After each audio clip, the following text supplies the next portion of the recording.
Hello, my name is John Lynch. I'm a senior software engineer with Side Effect Software, and this is a masterclass on the Ocean tools in Houdini 16. So we've had Ocean tools in Houdini for a few versions now. They were originally introduced in Houdini 12.5. The Ocean was represented by a single Ocean spectrum SOP, and we're going to talk a lot more about what exactly a spectrum means, but it was a way to define the look of the ocean based on things like wind direction and wind speed. You could then feed that spectrum into an Ocean Evaluate SOP, and it could both deform geometry, like you see in the screenshot here, but it could also output simulation data, so velocity fields, sine distance functions of the surface, and points for flip simulation. When it came time to render, you would typically need to bake out a displacement map per frame. These could be fairly large, but they would basically be repeating tiles of texture that you could then use to displace a large grid, for example, to create a large ocean. On top of that, we had a texture-based foam solver, which would track areas of the ocean where foam was created and sort of would die out over time, and then this would be used to drive a procedural texture. We also had tools for driving flip simulations. These were things like splash tank, wave layer tank. So taking the data from the ocean and sending it into a flip simulation, we didn't really have anything in the way of tools for integrating those simulations back into the source ocean when it came time to render. So addressing some of these limitations was the goal of our re-architecture of the Ocean tools for Houdini 16. So our overall goals were to improve the ability to choreograph the look and the timing of the ocean. This both meant the scale of the ocean in terms of the size and when, for instance, waves might come into the scene, when they might overlap. We wanted to reduce any of the tiling artifacts, so the spectrum creates a repeating grid of waves, and when you laid that over a large area, sometimes it was obvious that there was this tiling going on. So we wanted some tools to make it much less obvious that that's the case. You can see an example of that here. We wanted to avoid per frame baking as much as possible. So if all you wanted to do was render a large ocean, you shouldn't have to bake out a displacement map for every single frame if you didn't want to. We wanted a better look for our foam, both in terms of the way it looked, the way it behaved when it was sitting on the surface, and the amount of space that you could cover without, again, showing any sort of tiling artifacts. Our flip integration tools, we wanted to not only be able to drive the flip simulations better, have them match the underlying ocean surface better, but we wanted methods for integrating the results of those simulations back into the ocean when it came time to render, so that you had a seamless blend between the simulated area and the rendered ocean area that surrounded it. While doing all this, we still wanted to be able to work with other renderers besides Mantra, and we also wanted to be able to output information to our new terrain tools, both for creating oceans for terrains and for also creating just sort of interesting looking patterns that would serve as a basis for more terrain work down the pipeline. So let's look at some of the new features in Houdini 16 and the Ocean tools that let us achieve these goals. There's a new layered architecture, and essentially that means that you can layer as many spectra on top of each other as you want when you're rendering your ocean. So instead of having just the single spectrum, the single grid, you can have an arbitrary number of these combined together to give you the overall ocean look. There's more control over the actual shaping of the spectrum itself. You can offset them in space and time. You can actually scale time, make some of them appear like they're moving faster or slower. There's also volumetric masking, so you can draw masks to limit the areas where a particular spectrum might have an effect. There's animated noise built in, so it sort of looks like that kind of, you can actually see an example of that also here in this scene here. Looks like that sort of patchy wind motion over the ocean surface. We have what's called wave instancing, where you can scatter points onto a grid and then render patches of the ocean on those points, and they can all have sort of a random offset of orientation, amplitude, and again, that's what you're seeing in this render, which helps reduce tiling, as well as has some special effects that you can sort of do by for instance, aligning the ocean along a particular grid or curve within the scene. So we'll see some examples of that later. We have the ability to choreograph hero waves. which means very large waves that might come into the scene at a very specific time that need to hit a boat or an object or whatever to sort of establish a beat in the shot. We can also do render time evaluation. So instead of having to bake out displacement maps, you can save out this one set of spectra together, this one set of layered spectra, and then render that anywhere sort of in space and time within Mantra. We've improved the particle foam. The solver actually is now a particle foam solver. So it's a particle simulation that can both have a better look, and it will also cover a larger area of the ocean without any of the tiling artifacts from before. We still have the ability to bake out all of these layers to render with different renderers if we need to, and we can also output them into the terrain system. And then finally, we'll look at, and later in this class, how all of these tools work together to make it easier to integrate the results of a flip simulation, both to drive the flip simulation better, but then more importantly, to integrate that simulation back into the surrounding ocean when it comes time to render. Houdini 16 has an entirely new layered architecture for oceans. To enable this, one of the things we've done is completely rewritten the evaluation code for oceans in VEX, which is the internal shading and computation language for Houdini.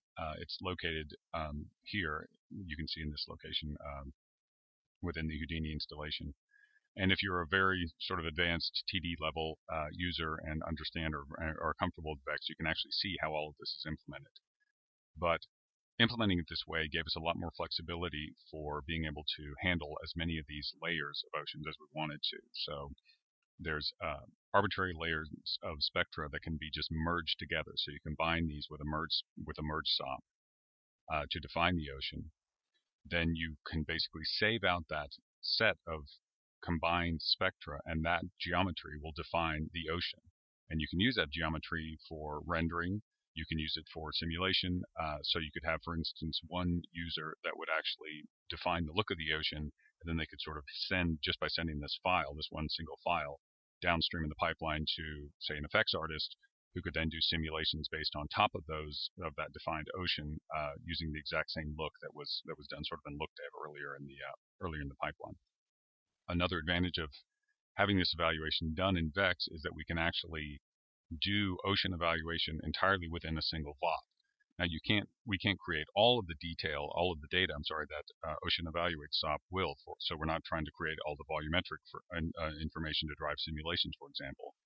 But the sort of key data outputs of the ocean evaluation, which are displacement, velocity, and cusp, can come from that VOP, which means that we can do ocean evaluation at render time. So this architecture sort of all works together to both consolidate all of the ocean definition into one file and allow us to evaluate that file at render time, or really from any VOP context. So I've been talking a lot about an ocean spectrum, and I wanted to back up a little bit and describe exactly what we mean by that, especially since the ocean spectrum has existed in the ocean tools in Houdini since they've been introduced. And then I wanted to explain what they are, and then go through in the viewport ways you can sort of visualize how exactly you can use that to control the look of an ocean. And I also wanted to describe some of the features that are new in Houdini 16 for creating spectrum in the first place. So a spectrum is essentially a measure of the amplitudes of a bunch of waves of different frequencies. And you can actually see in the bottom right-hand corner of this slide what a visualization of a spectrum might be. So essentially the different colors represent how strong the amplitude is for particular waves within that spectrum, and in particular directions as well. So the idea behind these type of ocean tools for a single spectrum is we procedurally generate a set of frequencies that correspond to an ocean of a particular depth, with wind moving in particular directions, and then some other parameters as well that you can control. We take all of that data, generate a set of amplitudes for all these waves, and then using what's called a Fourier transform, turn those into actual displacements that you can then apply to a grid in sort of world space. So this method of creating an ocean is sort of frequently referred to as a Tessendorf-style ocean, after Jerry Tessendorf, who sort of popularized this idea within graphics. And it combines both a physical model for the speed of the waves and dispersion. And what that means is within an ocean of a certain depth, there is a relationship between waves of different frequencies. Typically, the very large, sort of low frequency rolling waves, big roller waves, move much faster than the small choppy waves. And that look that you see is very particular to deep water oceans. So there's a physical relationship there between the waves, and those are typically just functions of the depth of the ocean and the amount of gravity. But then that doesn't, if that's all you had, then you're really just defining the relationships between the different waves. You want more control than that. You want to be able to say, well, I've got an ocean that looks like there's been a prevailing wind in a particular direction, and it has very sharp waves that follow exactly this wind, or maybe it's more of a diffuse look where the waves are moving in all sorts of different directions. So on top of that physical model, there's a statistical model. And the statistical model is created by a set of oceanographers who basically take lots and lots of ocean data and they do model fitting to various wind conditions so that they can essentially come up with a mathematical model for saying, okay, if you have wind pointing in this particular direction, then typically you're going to see a predominance of waves moving in this particular direction with these particular frequencies. So it's the combination of this physical model of speed and dispersion and this statistical model that then allows some control over what this ocean is going to look like. So the ocean spectrum SOP is what allows you to create this spectrum. We represent that with three 2D volumes. And these are Houdini native volumes, but they're just two-dimensional. There's one that represents the amplitude of the waves, one that is the phase of the waves, and then the angular frequency, which you can think of as the speed of the waves. These are all combined in that evaluation code that we were just discussing earlier to create coefficients for this inverse fast Fourier transform. So you take those three volumes, and then you can turn them into these coefficients that will then actually generate the physical displacements for the grid. And you can do that sort of anywhere in space and time. We also are going to attach various attributes to these volume primitives for things like the choppiness of the waves, how much they sort of peak in the middle, whether or not there's any noise applied to them, and there's a series of other attributes that we'll look at later. So combined, these will all sort of create a particular ocean layer that, as we've said, can then be combined with other layers to create the larger ocean. The spectrum doesn't actually do any deformation. That's important to remember. It really is just creating data. So that spectrum has to be evaluated either by the Ocean Evaluate SOP, or in Houdini 16 it can actually be evaluated by this VOP, as we discussed for render time evaluation, or really evaluation in any other context. So there are a few new features for the ocean spectrum in Houdini 16. They've been highlighted here, but briefly, they're just you can offset the center of the ocean, and you can actually scale the time of the particular layer. So this can be useful to maybe blend between, using a mask or something, between two different oceans, possibly even of the same kind, where one's moving faster than the other. There are high and low pass filters, which starts to become very important when you want to combine, for instance, flip simulations or simulations that have been driven by just maybe, say, the big low frequency waves of an ocean, but you want to combine that with the surrounding ocean that has all the high frequency data as well, and we'll look at ways to do that. You can apply volumetric masks and noise. There's the animation that's playing in the right-hand corner is the animated noise that is built into the ocean spectrum now. And it also has support for the wave instancing that we talked about, where basically you're instancing patches of these spectral ocean onto points, and they'll be oriented according to the typical Houdini copy and instance attributes of those points. So now let's jump into the Houdini viewport, and we'll look at ways you can visualize and sort of maybe get a feel for how these different parameters combine to control the look of an ocean. So this is a setup where we've got an ocean spectrum SOP feeding into an ocean evaluate. And we're just going to look at how the visualization options on ocean spectrum let you get sort of an instinct for how the wind parameters are going to affect what the spectrum looks like, and then in turn what the resulting ocean looks like. So in the visualization tab, we've just got spectrum selected here. And as we So in this visualization, the thing to remember is that in the middle here, this represents the lowest frequency waves, which are typically the kind of big roller waves. And as you move further away from the center and around this circle, you get to the higher frequency waves, so the smaller, choppier waves. And where they are on this circle corresponds to the direction. So all of the waves are present here. The question is just sort of, do they have any amplitude or not? All the waves along here, for instance, along this x-axis are moving in the x direction, and then this statistical model that we were talking about gives them different amplitudes based on the direction of the wind and these bias and movement parameters right here.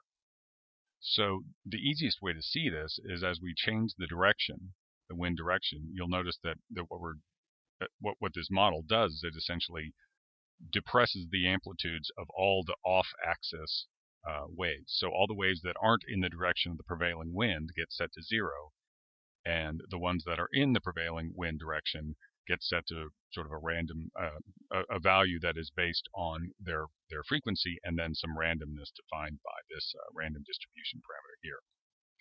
So if we reduce the directional bias and movement real quickly, what you'll see is we get just kind of a big random set of amplitudes.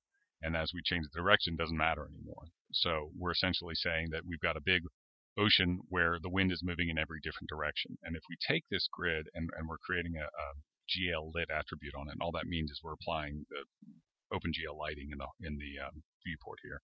So we're actually going to deform this visualization itself, which can be kind of an interesting way to view things. And if we play this, you'll notice that there's really no direction here. We've got sort of a bunch of waves that are moving in every different direction. It's like as if the wind were blowing in all directions at once. And the strength of the wind does matter. So as we increase the speed, we will see that we get these larger low frequency kind of roller waves. So we're affecting those innermost low frequency waves by the speed, but we don't have any control over the direction. And the same thing, as we reduce the wind, we'll see that all these low frequency waves start to go away, and we just get ripples. We just get all these high frequency ripples, and that's what we're seeing in the spectrum as well, is just these higher frequency around the outermost part of the circle. So if we go back to defaults on directional bias and movement, what we'll see again is, let's go this as well. So the bias is essentially determining how big this lobe is. How much does a particular wave have to be aligned with the wind direction to get any amplitude? So as we increase that, you'll see that we're essentially making this lobe here narrower. So only waves that are very much aligned with this wind direction are going to get any amplitude at all. And if we view what that actually looks like, you'll see we get these very sharp sort of aligned waves here that are moving all directly in the direction of the wind direction, and we don't get many of these sort of off-axis directional waves at all. So we get a lot of control over exactly which direction we want the winds to move, just the waves to move, again, because we're suppressing all of these waves in the other part of the spectrum. And similarly, this directional movement corresponds to, there's always, for any of the waves that move in this direction, there's a corresponding wave moving in the opposite direction. And how much we want to suppress any of those moving in the opposite direction is what this directional movement is. So you'll see as you decrease that, you actually get waves that are aligned with the wind, but there are actually some that are kind of reflecting backwards towards the wind direction and some that are going with the wind. Typically, you're going to want this,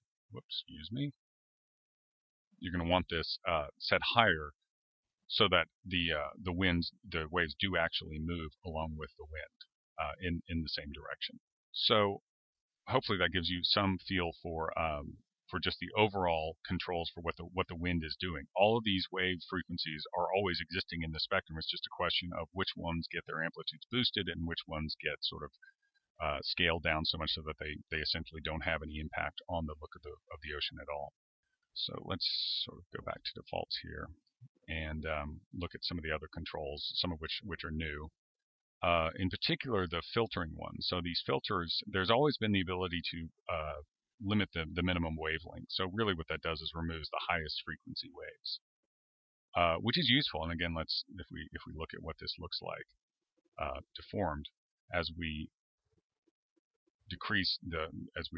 increase the minimum wavelength, so we're decreasing the highest frequencies that we can see. We see that we start to lose all these high frequency amplitudes, and also in the deformation we can see that we're left with just these nice smooth low frequency deformations, but there's no detail here.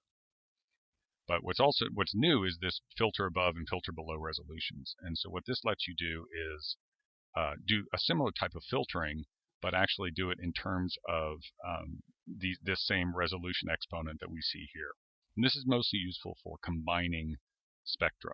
So if you've got one spectrum that has all the, for instance, low resolutions like this one, and you want to feed it into a flip simulation, and then you want to add in just the highest frequencies that were in this spectrum so that it matches, say, the entire spectrum, which is used for the surrounding ocean, you can do this with this filter below resolution. So in this case, you can see we're essentially just chopping off all the low frequencies here, and we get just this high frequency section here. So if we turn this on, and I think this is set up, yeah, so this is set up to have essentially all of the low resolution, low frequency waves that we've just removed from this one.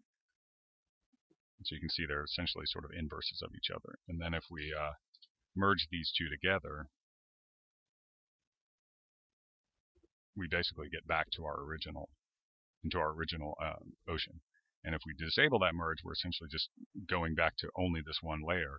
We lose all those high frequencies again. And again, you'll see why this becomes important as we want to integrate flip simulations, which tend to have just these lower frequencies, into a surrounding ocean where all the frequencies are present in the surrounding ocean, and we want to apply just the high ones, just the high frequency ones to this simulation area. And then finally, another feature that's in 16 that's new is masking and wave instancing. And we're going to talk about wave instancing in some detail in a second. But for masking, one of the simplest ways is to add noise. We're going to actually visualize our mask real quick. And what's interesting about this noise, it's set up to have this kind of large-scale, kind of patchy look here, to represent kind of sort of windy areas within wind sort of blowing over the ocean. So it's actually got this animation built in, and so if we look at the noise parameters, it's also got a direction, just like the ocean does. So we can actually animate which direction the wind is blowing, even if that's if we want the sort of patchy gusts to look like they're in a different direction from the overall wind of the ocean, we can do that. It has size parameters that are different per axis. So you've got sort of how big are the patches along the wind direction and how big are they across the wind direction. And then sort of standard roughness and turbulence, and speed, just sort of how you can have them just evolving in place, or you can have them moving along. And then same thing with pulse length. They can either move or they can actually evolve as well. And offsets and stuff, and also input range, so you can map kind of how much of an effect this is actually going to have on the underlying amplitudes of the waves. And one thing that's nice about this right now, so I've got the time dependent badge up and viewed, and if you notice, we've got right now it's time. This ocean spectrum node is time dependent, which means it's changing, it's recooking every frame. But that's really only because of this visualization. If we turn that off, it's no longer time dependent, which means that even though that we've got that animated noise that's being applied to this grid, this is actually static data, which means that we can write that out once, this layer once, and that noise will actually be animated every frame because it's actually represented by properties on the spectrum itself. So let's look at that real quick. So this is the geometry spreadsheet. So these are these primitives that we talked about. These first three are the 2D volumes that I was describing that make up the spectrum: phase, frequency, and amplitude. And then these are the masking ones that we'll talk a little bit about. But essentially they're volumetric masks, and then the point mask is the one used in wave instancing. But if you look at these noise values here, noise enabled, noise offset, all of these various noise direction, all these various values, That's what we're changing when we set these parameters. So as we change the direction, you can see that the noise dir is updating. We can turn noise on and off. So really, these are just this tab here is just setting those parameters. It's not actually doing any animations, just setting the parameters, and then the Ocean Evaluate or the Ocean Evaluate VOP, however you end up evaluating the spectrum, will actually read these parameters in all of that VEX evaluation code that we were looking at earlier, and will apply the mask and apply the noise at evaluation time. So you can write out this spectrum once, or multiple spectra, with this animated noise, and it will show up as an animated as a moving noise that evolves and moves over time. You can sort of see that here, even though this spectrum itself is not animated. Wave instancing is one of the most important new ocean tools for Houdini 16, and this is a technique for instancing patches of that spectral ocean onto points. And these points will have various attributes that obey the typical copy instance attributes of Houdini to orient those patches of ocean, to scale up their size, and generally give a lot of control over which direction these waves should be facing, or possibly even moving. There's a set of parameters on the Ocean Spectrum SOP on the Wave Instancing tab that let you set the parameters that control the look of these patches of ocean, as well as randomize them. So it makes it easy to create large sets of points that give a sort of overall random look to these patches. There's support for both 2D and 3D sets of point clouds. 3D would give you an example like this from the Houdini 16 new features video.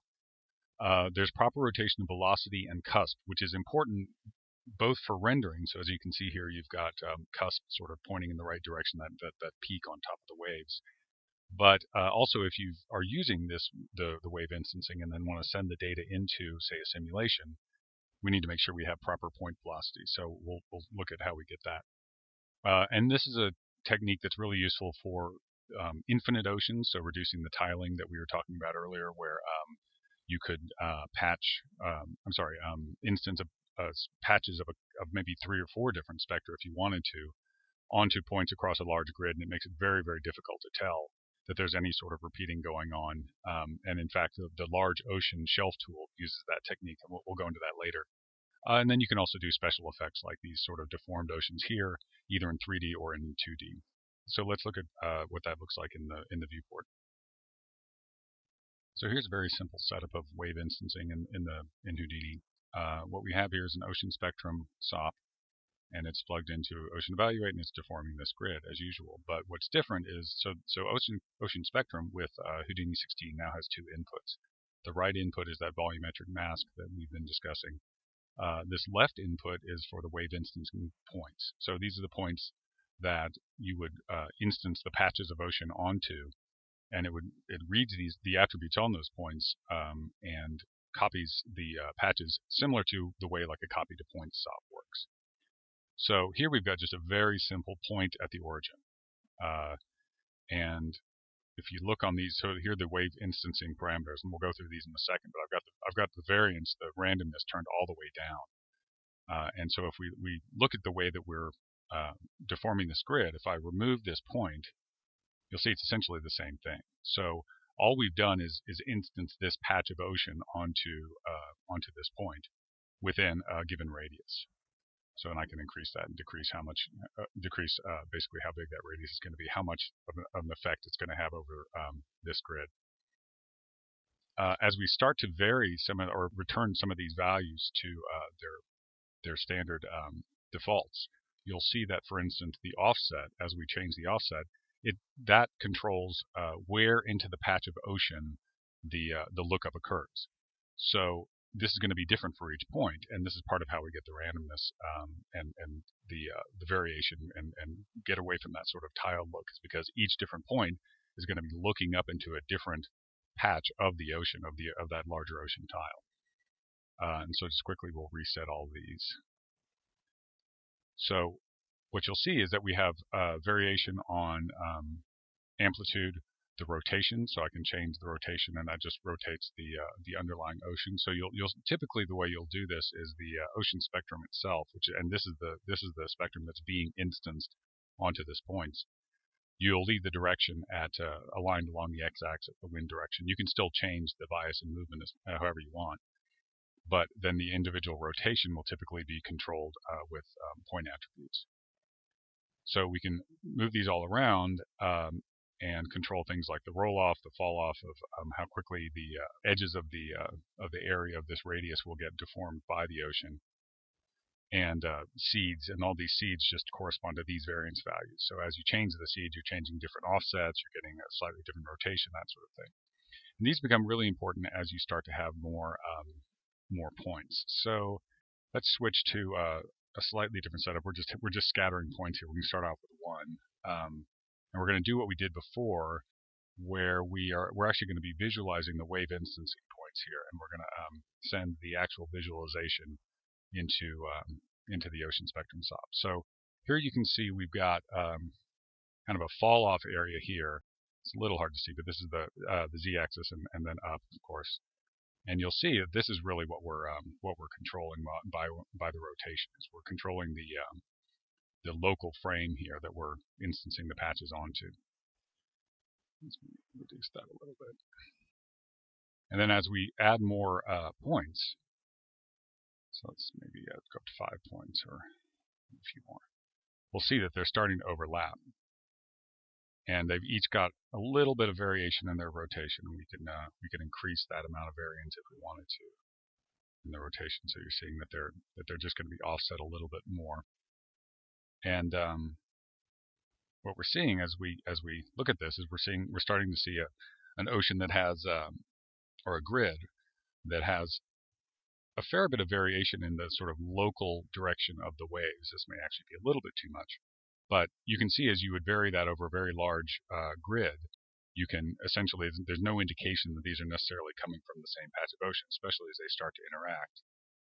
And as we increase the point count, you can see more and more. And as they start to overlap, you'll get increases in the amplitude. So you have to be a little bit careful with that. And you can just decrease the overall amplitude for all the points here. And again, they're getting some randomization on the amplitude values through this variance setting as well. So closely related to wave instancing is the Hero Waves feature in Houdini 16, which is created with the Ocean Waves SOP, which is a new SOP. And the Ocean Waves SOP creates another ocean spectrum, a specialized ocean spectrum. In this case, it actually has spectral values of amplitudes of 0, but it has some attributes set to tell it to instance these sine wave bumps onto each point. And you can combine these points along, say, a curve, for example, to create a waveform. And then animate that over time, and that gives you sort of this hero wave look. So if we start this animation playing, you can see this is a spectral ocean layered with ocean waves. And these ocean waves, this is actually along a curve. We'll look at this setup in just a second, but there's a curve here that's just being animated through the scene and instancing these hero waves on top of it. So just like the regular wave instancing, it obeys the regular copy instance attributes. You can either input custom geometry like these curves, or there's actually a waveform and even a wave train generator within the Ocean Wave SOP, which lets you, if you just want to say create 5 waves sort of moving in a general direction of a certain size, it can do that for you.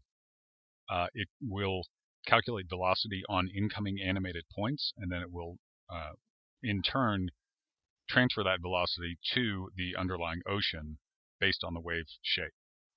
So again, just like with the wave instancing, if you want to feed this type of ocean into any of the simulation tools or get motion blur from it or anything like that, you'll get proper point velocities from these instanced hero waves. Proper cusp values also, as you see, and typically these are used along with spectral oceans. So by themselves, they look a little boring. Again, we'll see that in a second. But combined with spectral oceans, you get this kind of overall nice look of the small, choppy, high-frequency waves done by the spectral part of the ocean, and then these very large, these are probably 5-meter tall waves, instanced along the hero waves here. Okay, so let's look at how we would use the ocean wave SOP to create these kind of hero waves. So we're going to start off with a very simple setup again. We've got another point just at the origin here. Actually, let me turn this guide off real quick. So we're just creating a normal attribute on it that's pointing along the x-axis. Right now we've got a transform on it, although we're not transforming it anyway, and then we send it into this ocean waves SOP. The ocean wave SOP is, again, it's really a specialized version of ocean spectrum. It creates a spectral ocean that is with zero amplitudes, and it actually sort of renames some of these parameters that are on the wave instancing tab to kind of make it easier to control creating hero waves like this.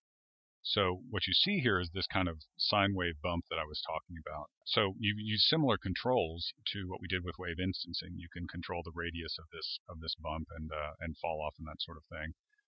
The amplitude, as you're seeing, we're getting cusp values as we feed this in. We're just feeding this into a regular ocean evaluate here for the deformation. You can rotate the individual points themselves, change the width of how big this wave is going to be, change chop on a per point basis, this sort of thing. So this is just for a single point, and typically you wouldn't really use it with one point. You'd use it with a series of points like along a curve, as we'll see in a sec. And you notice we have cusp values here, but we don't really have. I've actually got point trails on for velocities. We don't have any velocities, and that's because we're not. This point isn't moving. So if I move through the timeline, nothing's happening. So we can rotate this point around. We can move it around in the plane, and it'll move that bump. But we can also animate it. So to do that, let's say let's just make a little expression. And let's see where it went. There it is. So now you can see that because we have an animation, it's doing this central difference computing velocity. It's basically a trail SOP internally. This is just an asset, as you can imagine, a Houdini digital asset. And then the transform, since it's moving it now, we're calculating velocities on this incoming point and then transferring those to the sine wave. And if you've ever done any sort of work with like derivatives of sine waves, calculus of sine waves, taking the spatial derivatives, which is what gives you the cusp here, or the time derivatives, which is what gives you velocity, is pretty easy with a sine wave. And to just adding up a bunch of sine waves, you just add up all the derivatives. So that's how we can calculate these values, no matter how many of these things we have. So that's just with a single point. So let's look at something a little more interesting. So here we've got a curve a very simple curve I drew. I resampled that just to give me how many points I want. In this case, we've got 6. And then we use the polyframe SOP, and we're basically making a normal. Not positive, if I'm able to see this or not. Yeah. So the normal is really facing along the direction of the sort of trough of the wave, which is what we want here. So the bitangent is typically what we're going to use here. And that means that the individual bumps of the waves are going to be aligned along with this. So we transform it a little bit just to give it a little rotation, and then we do a copy to points. So this actually is, we're just taking another big line here and copying each of the curves onto that line, doing a little animation just like we did before, and then sending it into the ocean wave SOP. And so if we use this one for our deformation, we'll see that. Let's turn off these visualizers. We get these kind of simple. It's actually you'll see underneath each of these curves, we're getting this deformation. So these become our hero waves. And if we just want one, we can get rid of the copy to point and just have one wave that comes through. And so we've got again these. There's variation. There's some variance on the rotation. So each of these instance waves is actually slightly rotated along the normal. So you'll see that as we change this shape seed, you can actually get slight variations, and you'll notice that all of the it's a little hard to see, but all the different waves, even though they're not even though they're based on the same curve, they have slightly different shapes, and that's based on this variance, which you can see here as they're kind of. And you can turn these variance values up if you want to get more variation. even from the same source. Again, this is a little dull looking. So all we really need to do is merge this with a regular spectral ocean to get something a little more interesting looking. So that's what we're doing here. So this is just a regular ocean spectrum, and we merge it together with the spectra that are being created. This kind of empty spectrum, but with with the ocean wave instancing, to get something that looks like what we saw in that rendered video before. So they're really effective to add together. By themselves they don't look like too much, but they look like a nice hero wave when you add them all together. And then the other thing that the Ocean Wave SOP can do is actually create waves for you. So if all you want to do is sort of have a bunch of waves aligned in a specific direction, so let's see if we can. That's invisible. Yeah. So all this is doing is creating some animated lines for us with these, and then it's feeding them through these various shape attributes. It's actually merged with anything that is input. So you can input custom geometry and have the wave train generator working at the same time. So it's just how many waves do you want, how many points per wave do you want, their horizontal size, how far apart they are from each other, direction, speed, and you can do it either with an animated wave speed, or you can actually just animate the center, and you can put an animated expression in here as well, whichever way you'd like to do it. And then, so if you just want a set of a wave train, or sort of a set of aligned waves coming in a certain direction, a certain speed, but you can get that variation from both the jittering the points and then the shape variance as well. This is an easy way to generate a bunch of waves that way. And then one thing you'll notice here, and I'll talk about this more in a second when we go into rendering, but you actually have a split SOP here, and we're sending two different outputs. We're sending both the spectra, and by that I mean those. Here, let's look at that real quick. That what's in here is just the phase frequency amplitude. So this is created by the ocean waves. These first three, they're going to be basically empty and won't take up any memory. And this next three are going to be created by this.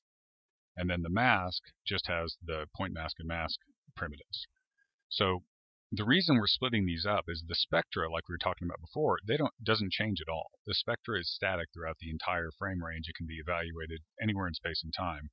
The mask, because it comprises both any volumetric mask but also the points that represent these waves, they are animated. They're moving over time. So you can actually probably see that. Yeah, so we can see that these guys are actually the points are moving as we scroll through. So what we're going to do is actually save them to different sets of files. And the reason we do that is you can do this with save current frame. You just need to save this once. And then the maps, you actually save the masks. I'm sorry, you save for every frame. And the reason you do that is if you look at the resulting file sequences. So this is ocean waves. I called it maps. I was wrong. This is a mask, but it's about, so the entire sequence is 1.6 megabytes for 240 frames, and the spectrum is about 2.5 megabytes. So total, you're looking at maybe 4 megabytes worth of data for this entire frame. Whereas if you were saving the spectrum each time, it would be 2.5 megabytes per frame, even though it doesn't change. So these separate spectrum and mask outputs can actually be used in the shader that we're going to look at in just a second for rendering, and that's in fact what I did to render that sequence that we saw with the slides at the beginning. I wanted to quickly go through a few more examples of setting up layered and instanced oceans. This is actually a file that has several examples in it with some sticky notes and stuff, and all these files are going to be available with the master class. But I just wanted to show us a couple of the examples because they show some sort of interesting techniques. So let's bypass this for now. So these two spectra are actually tied together in a way. So this spectrum has noise and it has a contribution mask. So basically that means that all of the noise here will contribute where there are waves from this spectrum. And then this one is actually set to blend with the spectrum. So, and it's pointed at this one over here. This had spectrum 4. Easier to see. So anyway, what this will do is it'll actually grab all of the the values, the noise values from spectrum 4, and use the complement of that. So this becomes a really simple way to blend between two spectra just based on noise. And again, because the animation is built in, this is a static set of geometry, but it has sort of an animated blend between these two spectra. So if we look at just one of them, you'll see there's these kind of blank spots here, and they exactly correspond to the spots that are not blank that actually have waves from this other spectrum. And when you combine them all together, you don't have any blank spots, but you have a blending between the two different spectra according to these noise patterns. And then on top of that, we can just add some bigger waves if we want to. And then this other example. So this is an example of here. I'm going to show you a render in a second because it's hard to see in the viewport. But this other spectrum here is just a reference copy of this original one. But they again have the same noise masking idea, where they're blending between each other. And this one has a high pass filter on it. So they're the same ocean, but one has has a bunch of the high frequencies removed, and it'll blend between those two as these sort of patches of wind sort of blow through an ocean. If you've ever seen it, there are these kind of areas that look smooth and areas that look kind of real choppy because of as these little gusts of wind move around. So if you look at a render of that, you can sort of see here you've just got these real high frequency areas, and then these kind of areas over here where it looks like it's just been kind of smoothed off. And in motion, these areas kind of move around. So just kind of an interesting way to blend these two filtered spectra together. Here's an example. This is a real simple example of masking. I just don't think I've shown the actual volumetric mask before. So this is a very simple, just creating a density field from a torus, and this can be animated or whatever. But the idea is you've got a mask, and if you look at the actual spectrum resulting from that, whoops, we're not doing that yet. Sorry. You can see that in this case it's a suppression mask, so nothing is anywhere that torus is. We're not getting any waves. If we change that to a contribution mask, that basically inverts that. And then there's some examples of wave instancing which we've kind of seen, but this is kind of interesting. So this is a setup where we take a curve, and again we resample it. Although now when we're resampling, we're creating a tangent attribute, and we're just setting it to the normal in this case. Don't think those are going to show up, but there's a normal attribute that's following along this curve. Then when we show that, when we deform with a grid with that, what we see is we basically have an ocean that's aligned along the curve. So again, there's no animation. It's moving a little slow here, but you can sort of see if we speed it up. There's no animation built into any of these attributes here. This is static geometry with normals, but because there's animation built into the spectrum as it's aligned along the curve, it sort of looks like it's kind of flowing along this curve in some ways. And obviously you can control the spectrum to sort of look however you want. And a sort of similar idea is to create radial normals. So in this case, we're just taking a grid and scattering a bunch of points on it and creating radial normals.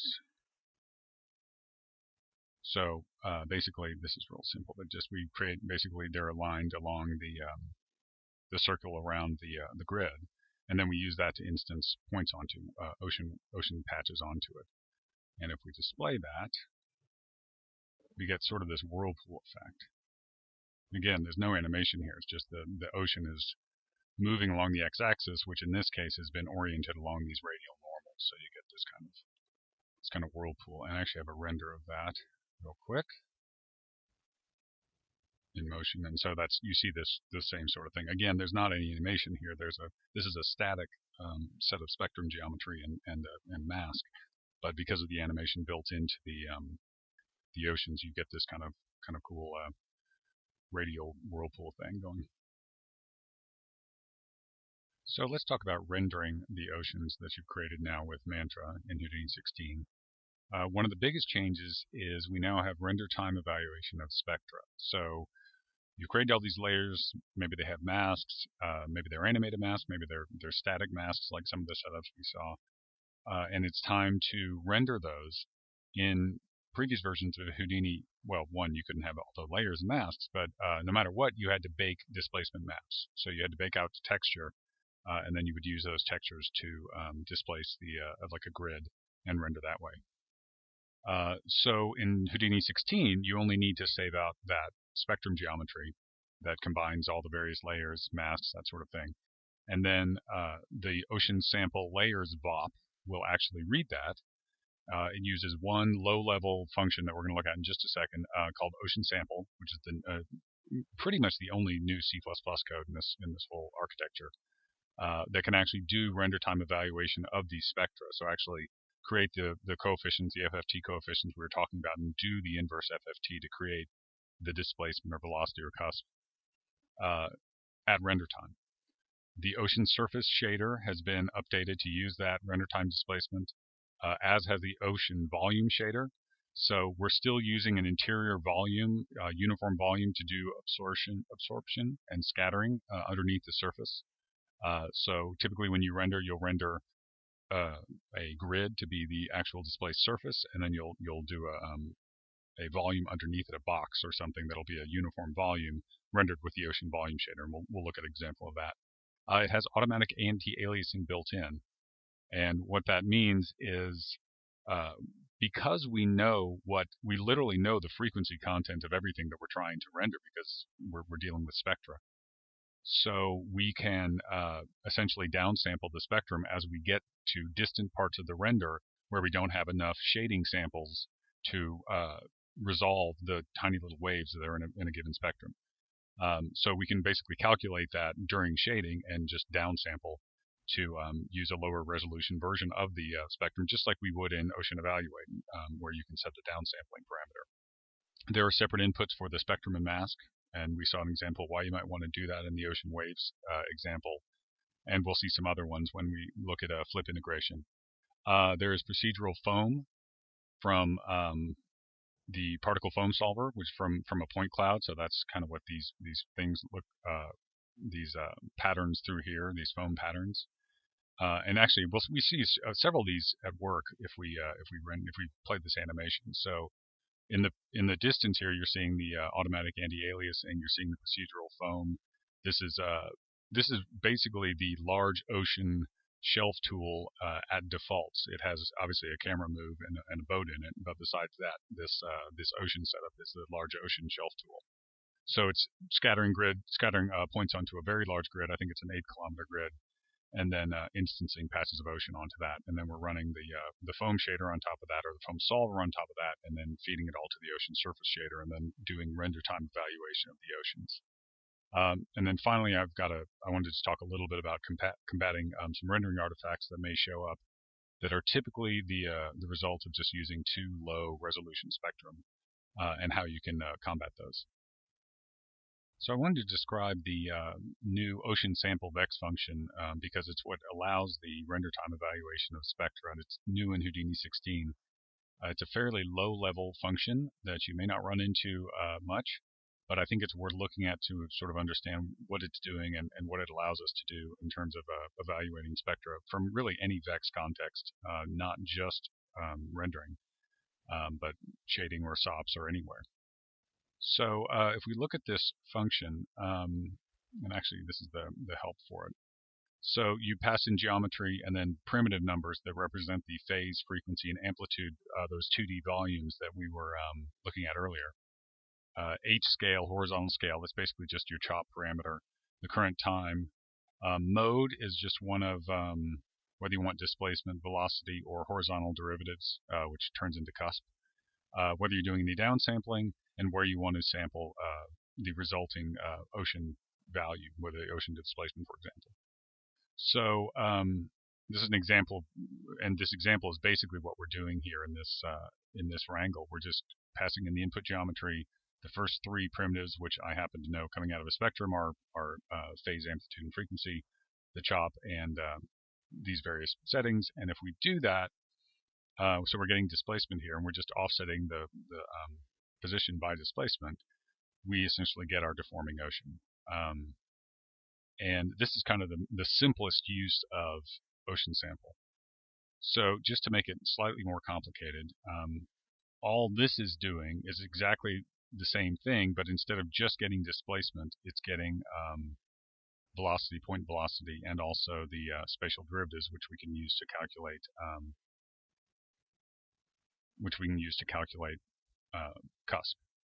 So when I was describing the vex code, this ocean.h, that's the vex code that we talked about at the very beginning of the class, and it has a bunch of sort of convenience functions in it.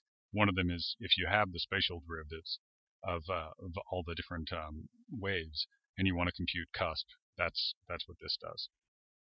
And then we're offsetting the points by the displacement. We're setting the point velocity, and then we're setting a cusp attribute, which we have a viewport visualizer on to show to us. So again, a very simple use of the ocean sample function, but it shows how you can get these kind of low-level values out of the input spectrum. So just to get a little more complicated, this is basically the same code, but we're inputting multiple spectra. So now we've got 3 of them going in. I happen to know that there are 5 primitives in each one, so we're just figuring out how many layers we have by looking at the number of input primitives, figuring out what the primitive numbers are for each of our input volumes. And then we're combining the displacement. We're adding up the displacement, the velocity, and the derivatives, and then we're doing the compute cusp again. So if we do this, you'll see that we get we've got all 3 of these spectra that are input, and as we sort of turn them on and off, you can see that we're actually getting all of the effects of all of the spectra together. So the only issue here is so this works pretty well, but it doesn't really give us any of the wave instancing or any of the noise or masks or anything like that. So for instance, if we go to all of our spectra and we turn on noise, nothing happens here, and that's because there's nothing in this low-level function to handle any of those noise inputs. It's all in that ocean.h vex code that we talked about before. So, for instance, this attribute VOP does support it, and that's because if we go inside that, it's actually using this ocean sample layers VOP here, which is also a new VOP, and it is that ocean sample layers calls that ocean.h code, which ultimately calls ocean sample, but on top of that it layers noise and masks and does the instancing and all those sorts of things. So this is what gives us full support for everything that the spectrum does, is running it through this ocean sample layers VOP. There's also an ocean sample layers vex function in ocean.h that this calls if you want to do that directly. And then finally, just the other way that you can use that VOP is if you actually output the rest displacement, rest velocity, and rest derivatives. So what's happening here is we're actually evaluating the spectra, and we're just putting them into rest position volumes. So these existed in previous versions of the Ocean tools also. But because we've already evaluated these, instead of having to call ocean sample, we can just sample from these already evaluated volumes. And that's what this does as well. It just gives us the same result. But internally to ocean evaluate, when it's calling the vex code, it's usually doing this. It's already calculated the rest values once, and then it just layers them all together using the ocean sample layers VOP. So the overall rendering workflow hasn't changed too much. This is the on the Oceans tab. We used to have an Ocean Waves tool. This is now called Small Ocean, just to distinguish itself from Large Ocean. Small Ocean is similar to the pre-Houdini 16 Ocean Waves tool. And it puts down a spectrum, puts a merge SOP down there so you can add as many other spectra as you would like. And just sort of gives you a preview grid like usual. The one major difference here is that instead of baking out, so this is in Ocean Evaluate 2.0, which is what this is. You can still export to texture, but all you're getting is the spectrum data. You're not getting any of the masks or anything like that. So what you really want to, in general, we're going to actually talk about a way to get around that. But for the most efficient use of disk space, what you really would like to do is just write out the spectrum geometry itself. So as many spectrum masks, layers as you've got, you write it to one single render current frame. So you write it once. And then when you render, it actually evaluates this spectrum at render time, again, at any point in space or in time. And it doesn't have to bake out each of those individual displacement maps that you had to do in previous versions. So just to show what this looks like rendered, this is with a little a boat for scale and with also the foam on it as well. So this is what just the result of the default Ocean Waves tool looks like. We'll go through how we do the foam in the next section. And if we go look at what has been updated, so if you've ever looked at these are all everything's now material. So with the new shading workflow in 8.16, they're not in the shops. They're materials VOPs here. If you've looked at the ocean surface shader before, this is actually not too different. The main difference here is whereas before, to get the if we look close, displacement and cusp values, this would have been a texture VOP. This would have read from a texture to look up that displacement from the texture map at render time. Here we're actually reading in a spectrum and a mask and the time, this anti-aliasing blur that we'll talk about in a sec, and any downsampling. So basically getting all the parameters in here and an object space position for the current shading point, and that gives us displacement and cusp. So instead of reading from a texture and having to deal with UV coordinates, we're just getting an object space position and sampling from there. And then the other thing that has gotten more complicated, but hopefully improved, is the foam texture. So normally, again, this would just be reading from textural foam and then feeding this into a similar loop to generate that procedural noise pattern. But in this case, we're actually accumulating density from a point cloud. And the interesting thing that we're doing also is, let's see if this is obvious. We are basing all of this information on a rest position. So this will become important when we look at the foam itself. As the particles actually move around on the surface of the ocean, the noise will actually travel with it, which is new and something we really couldn't do with the purely textual-based form before. And then the ocean volume is just a uniform volume shader with a similar setup. The ocean sample layers providing just the displacement here. We don't use cusp in any way, but it's a similar setup as far as that goes. So that brings me to a couple of points. One tip that I would say is, so this ocean interior is still how we do absorption and scattering down beneath the surface, and so it's typically just an extruded volume. It's just a box essentially below the surface, and then that volume will be displaced with the regular ocean and ray traced, and it gives you a good result, but it's fairly expensive. So if you're just working on what the look of the ocean is, it's a good idea to turn this display off, and then on the ocean surface itself, maybe turn refractions off.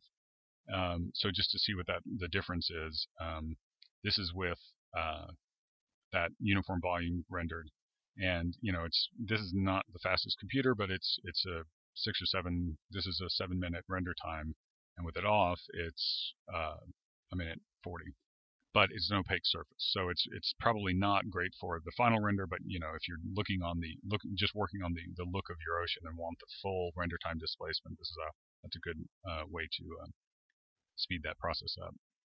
And finally, I wanted to talk about this anti-alias blur parameter here on the ocean surface, which feeds into that ocean sample layers VOP. And what that basically does is it applies a scale on the current shading sample to figure out whether or not it's small enough to resolve the tiniest wave in a given spectrum. And if it's not, then it'll downsample that spectrum to basically discard that frequency.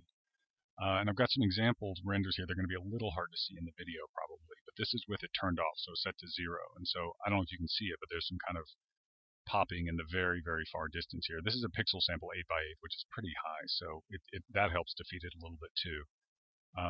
This is with the default of 0.5, so if you can see it, it kind of fades into the distance here. It gets a little bit blurred, and then with the setting of 1, you start to really lose some detail in the distance. So 0.5 tends to be a pretty good setting. You can set it lower if you're using a really high pixel sample like this. But in general, it does a pretty good job of handling any aliasing that might occur. And finally, I wanted to talk about some artifacts that can occur if you have a too low resolution spectrum. This is a render where I just turned the spectrum resolution down and zoomed way in. You can actually see that we are seeing some of the linear interpolation artifacts of where we've evaluated the spectrum at a fairly low resolution.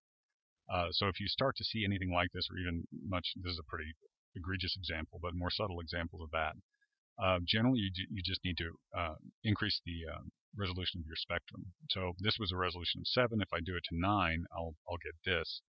Now the problem is it may turn out that you wanted this just mostly low frequency look of the lower resolution spectrum. You don't want all this. Maybe you're layering it with something else. You don't necessarily want all this extra detail. So that's where you can go in and maybe so if this were say set to 7, you can set it to 9, but then turn on your filter above resolution and leave it at whatever the original resolution was. So you're getting a higher resolution spectrum, but you're not adding any of that higher frequency. So it's still being able to perfectly reconstruct all those sine waves, but we're not adding frequency as we add resolution. And so that gives you this. So essentially, if you're going from sort of the first the version with artifacts, but you've gotten the nice low frequency smoothness, then that's how you would achieve this. Is to basically increase the resolution of the spectrum, but add a low-pass filter to it. One thing that can really enhance the rendering of an ocean is foam. And the foam is typically going to be emitted from areas that are peaks of waves, which in our case we can identify using the cusp attribute that we've looked at before. And in Houdini 16 we've moved to a particle-based foam system. In 15 it was based on, well, in all previous versions it was based on textures that would be accumulated over time, sort of density textures. And then these would be tiled, just like the ocean spectrum would be, to cover a larger area of the ocean. Because we're doing a lot of things to make it so that tiling is really no longer relevant, we needed to move to a different type of system. And at the same time we wanted to improve the look that we could get from the foam. So we have a new ocean foam SOP, which is a separate SOP. The ocean foam used to be handled within the Ocean Evaluate 1.0 SOP that was in all previous versions of Houdini. The Ocean Evaluate 2.0 in Houdini 16 has that removed. It has the ability to restrict the foam emission to a grid or a camera, which can be really useful when you've got a movement of the camera over a large area of ocean. And it doesn't really make any sense to spend time simulating or trying to render foam that isn't going to actually be seen. There is actually adaptive density, which means that further away from the camera will have fewer particles, but they'll just be larger. So that tends to blur out the features of the foam a little bit, but farther away from the camera, that really doesn't matter. The output of this ocean foam SOP will be it's actually a solver, so it will be a changing point cloud over time that is then read by the ocean surface shader. And as we looked at earlier, there's procedural noise driven by the rest position on the ocean foam particles. So if we play this animation, you can see the movement of that foam on top of the surface, and you can see that there's some sort of stretching and compressing as the surface of the wave stretches and compresses. And that's because as the particles move, they're actually taking that rest attribute with them, and in turn taking the noise with them. So that gives that kind of effect of stretching and compressing foam as well. And as you can probably see, this foam is actually adding to the displacement. So it's adding to the displacement within the ocean surface shader. So at the top of these waves, where you can actually see some additional white foam stuff, it's actually just displacement shader on top of that same grid. Finally, there is an emitter mode. So if you are doing your own custom ocean or custom particle simulation on top of the ocean, maybe spray from the top of waves or something like that, and you just want an efficient way to generate a lot of source particles from very specific ocean criteria over, again, a grid, or maybe even confined to a camera frustum, the ocean foam SOP can be used in emitter mode to do that. So we'll look at how that's done on how that SOP functions in general in the context of the large ocean shelf tool. The large ocean shelf tool is new in Houdini 16. It's on the Oceans tab next to the small ocean that we saw before. And we're going to look at foam in that context, but first let's just look at the setup that is created by the shelf tool and understand how it works. Quickly, let's see a rendering. We've seen this before, but this is a rendering of the results of that tool with a camera move and with the boat in it, and just another view of it without it with a static camera. So you can see there's really not any visible tiling. It extends way out into the distance. And in that other render, there's foam. Actually, you can't tell, but it doesn't actually go out all the way to the end to the distance. It probably ends somewhere around in the middle here. So let's look at how this is set up from the shelf tool. So we take a very large grid. It's about 8 kilometers on each side, and we're scattering a bunch of points on it. And notice that the relax iterations are on. So we want a fairly well spread out, well distributed group of points. If we don't have that, we'll start to see places in the grid where there aren't any patches of ocean being instanced, and it will just look blank, or just look like there's no displacement going on. So for something like this, we're going to tend to want to have some amount of relaxed iterations on, probably. It then splits this set of points just in two. That's all this does. It basically says pick every second point out of this group and send one to this output and the other to this output. And then we just instance them onto these two different spectra. And one of them has noise with very large patches, essentially. And then another one's just a different seed. And both have fairly big grid sizes. And notice they're not really all that high resolution. And that's because we can get away with that because we're just sampling from those patches locally. So instead of trying to have resolution that can be big enough to cover an entire 8-kilometer grid, we're just sampling small patches of it and sort of placing them at various points around the grid. So we can get away with much lower resolution that way. So this is a situation where it's a little tough to get a really good preview of exactly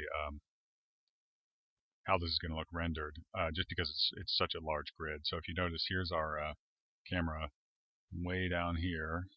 Where is it? There's our boat. So that it's a really fairly massive grid.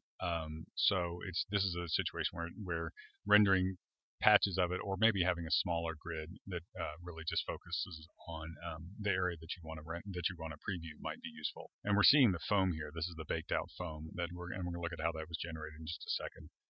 Very briefly, I want to go through how the boat motion is done. Not that it's necessarily the best way to do it, but it's sort of an interesting use of Houdini. So this is just again a little close up, and again we're just creating a very small grid that's just in the exact area we want. We're merging in the spectra from that other setup, and so we can just make a very small little local section of the grid so we can see some detail. And as we play back, we can see the motion of the boat and how it sort of follows the waves with a little bit of lag. And all we're doing to do that is creating a small little frame. Actually, let me put that here, of 3 points. And what we're going to do is we're going to let this be displaced by the ocean. We're going to take that into chops, apply some lag to it, and then create a little up and down, up normal and up frame based on these 3 points, and then copy our boat onto it. So if we go into chops, all we're doing is we're grabbing the results of that ocean evaluate and then applying a lag to it. And then we are packing this boat and doing a copy to points. So it's pretty simple. And then you can, if we pin that, as we go change the lag values, we can essentially say how long does it take the boat to react to the incoming waves, essentially. You can sort of tweak this to give it more or less lag as a wave hits it. So to go back to the foam, we are should we unpin this? So we're limiting it to this camera frustum here, and because obviously it's not really important what's going on with foam everywhere that we can't see on this huge grid. So we've actually got this window Y here set kind of high because we know that we're panning up.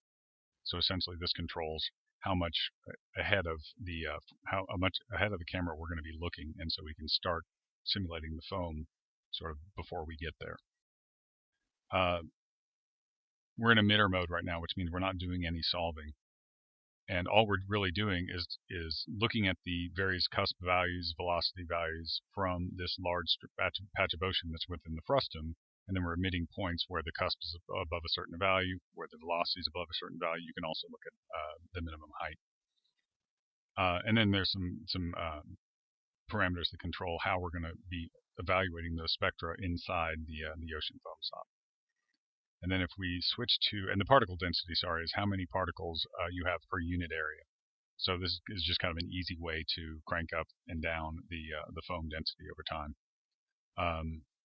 If we move to solver mode, I actually have the dynamics simulation disabled right now because solver takes a little bit of time, but just to see what the values are, we have a particle life expectancy and variance. Drift rate, this is a kind of important one. This is basically how much horizontal motion will the particles inherit from the surrounding ocean, and that's what gives us that stretching and squeezing and compressing as the foam moves around. And then we have preserved foam, which if you've ever worked with a whitewater solver, this is kind of a similar idea. Basically looks around at the surrounding density, and it boosts the lifespan of areas where there's a decent amount of foam, and it decreases the lifespan for areas where there's less foam. And what that does is it just makes these kind of clumps of foam that kind of look like they're kind of sticking together, which is kind of nice. And then we have a start frame, and so in this case we've set it to a negative just so that by the time we get to frame 1, we already have all of our foam or enough foam simulated so that it looks like an existing simulation, obviously. So we've just baked this out, and if we look at this over time, let me just play it back. You can see it sort of evolving, and then as the camera moves, it's creating more foam back here, and the foam that's behind the camera is actually dying away because there's not any more being emitted. And if it's fairly hopefully obvious that there's a lot higher foam density in this area up near close to the camera than there is back here, and that's due to this Z density fall off. So essentially, it's just a scale on how much particle density we should have locally versus far off in the distance. And so what will happen is these particles will have a much smaller radius, p-scale attribute, and these will have larger ones. So that means there will be fewer particles covering more area in the distance, which, like I said, sort of smooths out the foam pattern, but it doesn't really have too much of a detrimental effect if it's far away from camera. So the result of this simulation will write out to disk with this file cache, and this geometry file here will be referenced here in the foam particles parameter from the ocean surface shader, and that's where it just does the point cloud lookup.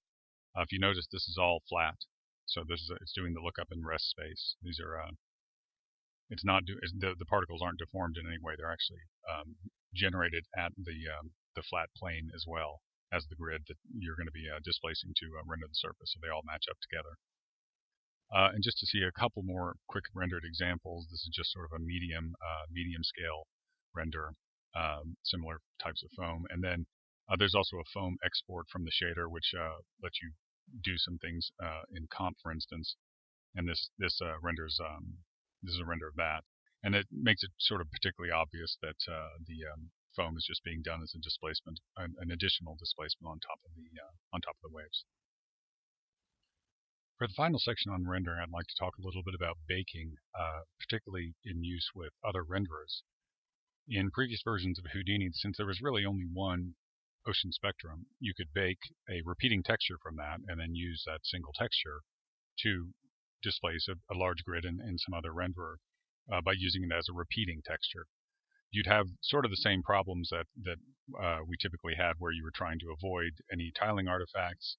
And now that we have many different ways to actually instance that spectrum data within the shader, it gets very difficult to just easily transfer those single textures over to another renderer, especially since we've got things like noise, we've got the hero wave instancing. You'd essentially have to re-implement all of those features in a shader within another renderer. So we wanted to look for ways to still have the ability to bake all of the layer information, all the noise information, the hero waves, everything down into one layer,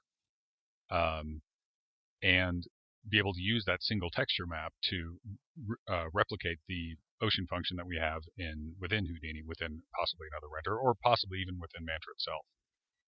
So this is actually a feature that's not in the gold release of Houdini 16. It was added right after we froze the features for that, so it'll be in the first daily build. But what it does, it takes the input geometry to the Ocean Evaluate SOP. It does a planar projection on it to assign UVs. It then projects rays from that grid onto whatever the input geometry is. And it does this because you might have a 3D mask. And this is, again, very important when you've got flip simulations, for example. A lot of times you're creating a 3D mask, not just a 2D mask. And from that, it then actually calls the ocean samples layers VOP from within the compositing context and bakes out this displacement map. And it's similar to the one that you're seeing here.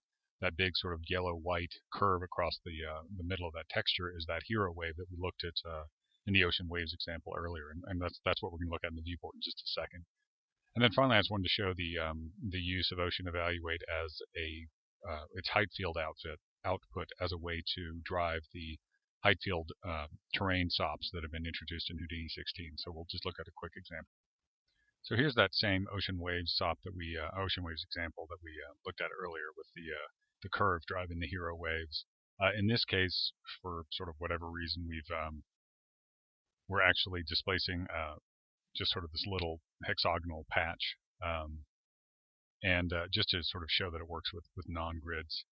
And normally you would bake out the spectra, bake out the maps, and you could render this with render time evaluation from Mantra. But another option, especially working with another renderer, is to have an Ocean Evaluate here, and all it's going to do is not actually going to deform the input geometry. It's just going to add a UV attribute, and then on the Export to Texture tab, there's this Bake All Displacements to One Layer option, which again, you won't see it in the gold release, but it's in the first daily build after gold for H16. Then you specify a resolution for baking and a raster depth. So you can actually, in a lot of cases, get away with a 16-bit float if you want to have smaller files. And this is not really very high res. This is 512 by 512 texture. And then what this will do is it will actually create, if we view this in the texture, the UV viewport, it's actually just doing a planar projection onto the input geometry and then baking the values for this particular geometry. So the texture that is baked will only work for this geometry. It won't repeat, it won't tile or anything like that. So you pretty much need to send in the geometry that you're going to be rendering so that it can do that projection and then bake for that entire area. But then if we do that, so I've actually already baked this. And we look at what this looks like. This is what this looks like with the ocean surface shader. But then we also have a principled shader, and all I've done here is turn on texture displacement with a vector displacement in object space, and this is just a reference to that file that we wrote out earlier. And if we switch to this shader, we'll see that we get essentially the same displacement. This is now rendering with the principled surface shader. And if we just sort of go back and forth between the two, you'll see that the displacements basically line up exactly. We could get the cusp values if we wrote them out to the alpha channel. You can still do that like you could in previous versions of Houdini, but I didn't do this in this example. And so this is kind of, I believe I have all these baked out. Yeah, so as we move through the frame range, you can see these are just the big hero waves kind of moving through, just like we saw in the example earlier. And in this case, again, it's just using these texture maps that it really would only work on this exact geometry. But if we could do this in any other render if we wanted to. And so, sort of an extreme example of this is here. So this is our large ocean example again. This is the 8K, 8 kilometer on a side grid. So I actually baked an 8K texture from this and applied the principal shader. And it actually holds up reasonably well. You can sort of see in the distance, in the mid distance, it's fine. As you get closer up to the front here, you start to really lose some detail. And then I actually did this in RenderMan 21 also. And this is not a great render because I don't really know what I'm doing in RenderMan 21. So I don't really have the texture settings quite right, but you'll see that basically the displacements all match up. And essentially you could apply as any shader language that would support vector displacement, this should work with. And then finally, just a quick example of using the height field output of Ocean Evaluate 2.0. So this is here on the Volumes tab. So we've just set a size for the height field and a resolution. And we get this out as just a regular height field. It sort of, it really looks like a patch of an ocean, but in a little bit, in a few ways, it looks a little bit like a piece of terrain also. And then we can do things like apply a distortion to it. We can, say, project some geometry onto it, and then even run erosion on it, and just get sort of quickly get kind of an interesting type of landscape from that. And just like we have all these other spectrum shaping tools, we could use hero curves, and we could do all sorts of stuff to draw ridges and that sort of thing.